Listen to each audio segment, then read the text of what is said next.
Now in this video, we'll see an intro to orthodontics. So first, who is the father of modern orthodontics? So Edward H. Angle is the father of the modern orthodontics. Next, we have a definition which is given by British Society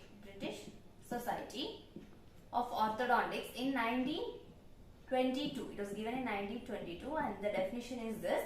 Now for an easy explanation, I have divided the definition into three parts. Okay, coming to the first part.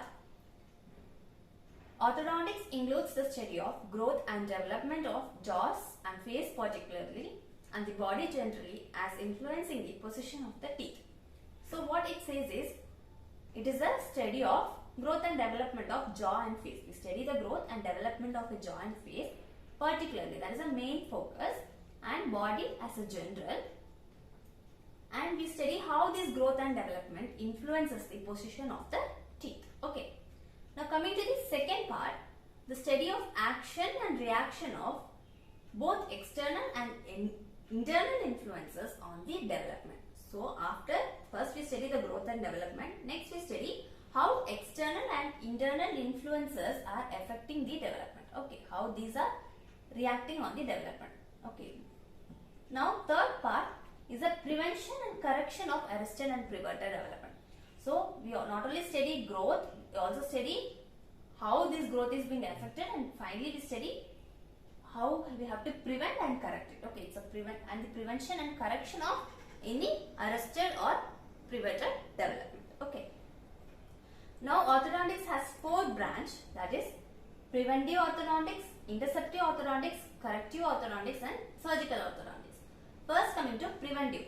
Preventive, the name itself says we have to prevent from any malocclusion to occur. We have to prevent the oral occlusion to change into a malocclusion. We have to maintain a normal occlusion at a specific time. So here the examples are space maintainer. Okay.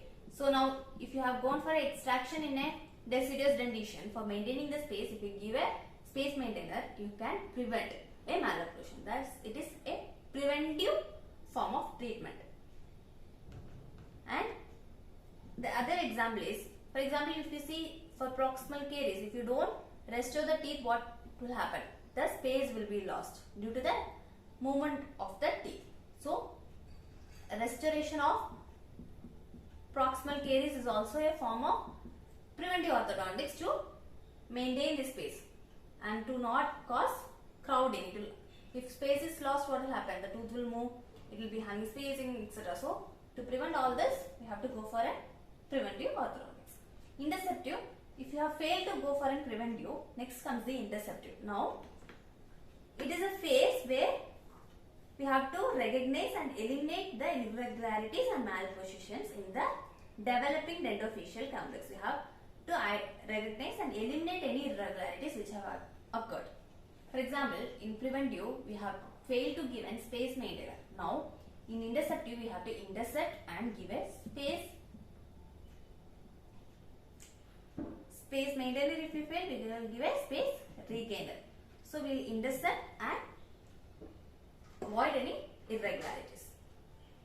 Now coming to the corrective. Corrective phase is where the malocclusion has occurred. Now we will recognize the existence of the malocclusion and we will employ a technical procedure to eliminate the problem. Okay.